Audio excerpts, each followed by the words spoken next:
All right, moving on to number 9, we're solving the quantity of 2x minus 5 squared equals 49. Now I could multiply out this 2x minus 5 quantity squared, subtract over my 49, and quadratic formula it, but since the left-hand side is a perfect square and the right-hand side is a perfect square, I think the square root method is actually going to be a lot faster and a lot easier. So if I take the square root of both sides, I get the square root of 2x minus 5 squared equals, don't forget your plus or minus, the square root of 49. My squared and my square root cancel out, leaving me with 2x minus 5 equals plus or minus, and the square root of 49 is 7. I can add 5 to both sides because I'm trying to get my x alone. I get 2x equals 5 plus or minus 7. And then I can divide both sides by 2, which gets my x completely alone. I have x equals 5 plus or minus 7 all over 2. Now remembering that plus or minus is really giving us two separate answers, I get either x equals 5 plus 7 over 2, which is 12 over 2, which is 6, or I get x equals 5 minus 7 over 2, which is a negative 2 over 2, which is negative 1. I found my two solutions for x, so I have either x equals a negative 1 or a positive 6. Moving on to number 10, it says a ball is thrown vertically upwards. The height in meters, well, that's important. I'm going to highlight that. The height in meters is h. Above the ground, t seconds after the throw is given by the equation h equals 11t minus t squared, 5t squared. When is the ball 5 meters off the ground? So 5 meters off the ground is a height. So I'm going to plug in this 5 for h because h means height. So that means when I plug in 5, my equation becomes 5 equals 11t minus 5t squared. This is a quadratic that I can solve, and I'd really like to use the quadratic formula. So I'm going to get all my terms on one side, so I have a 0 on the other side. I really prefer my t squared being positive, so I'm going to move my 5t squared and my 11t to the other side. But it would be completely okay if you move the 5 over to the right-hand side. You're going to get the same answer either way.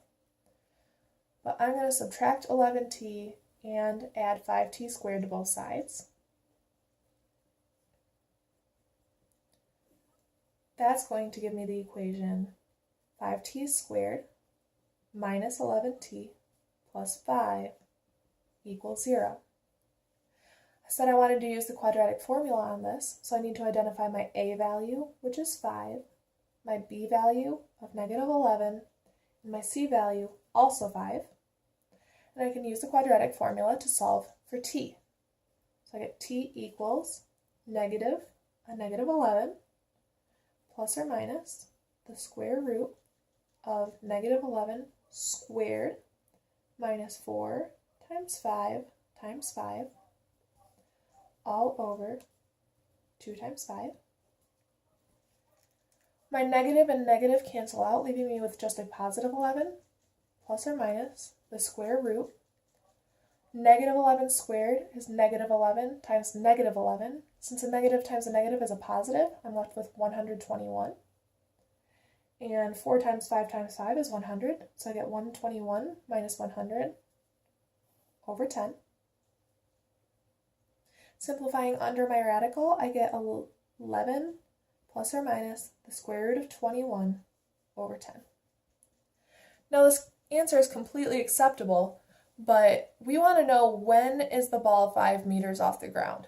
I can't tell you when 11 plus or minus the square root of 21 over 10 seconds is, so I converted these each to decimals. I started with my plus case, and when I plugged that into my calculator, I got 1.56.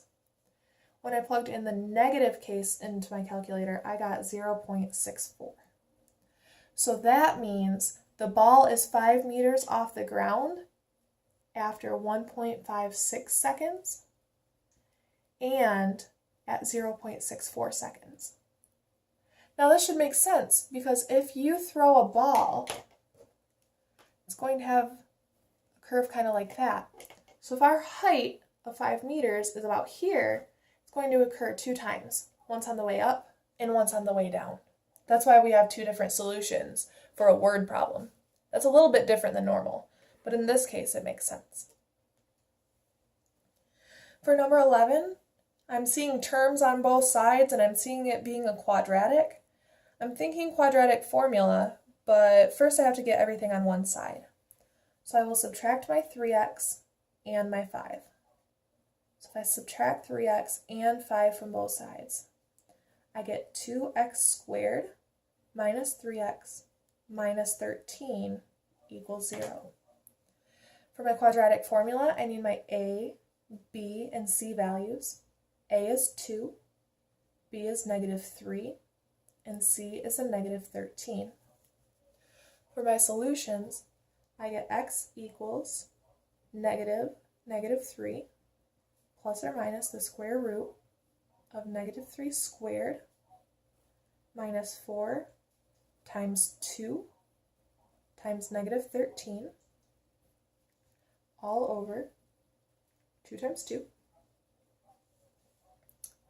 Simplifying down a little bit, that's 3 plus or minus the square root of 9 plus 104 over 4, which is 3 plus or minus the square root of 113 over 4. 113 doesn't have any factors that are perfect squares, so we can't simplify that at all. That's our answer. X equals 3 plus or minus the square root of 113 over 4.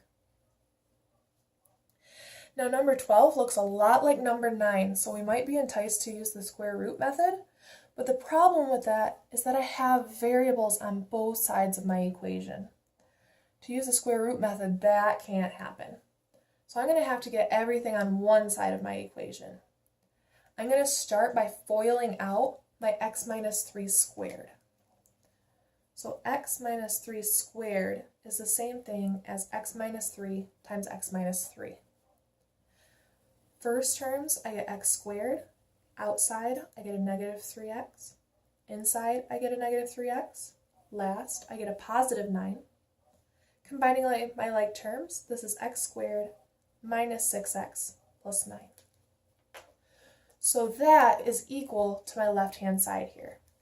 So that means x squared minus 6x plus 9 equals x plus 5. Now remember, I'm trying to solve a quadratic, and in order to solve quadratics, I need to have everything on one side, so I have 0 on the other. So I will subtract x and 5 from both sides. That leaves me with x squared minus 7x plus 4 equals 0. I'm going to use the quadratic formula. My a value is 1, my b value is a -7, my c value is 4. So plugging into the quadratic formula, I get x equals -7 plus or minus the square root of -7 squared minus 4 times 1 times 4 all over 2 times 1.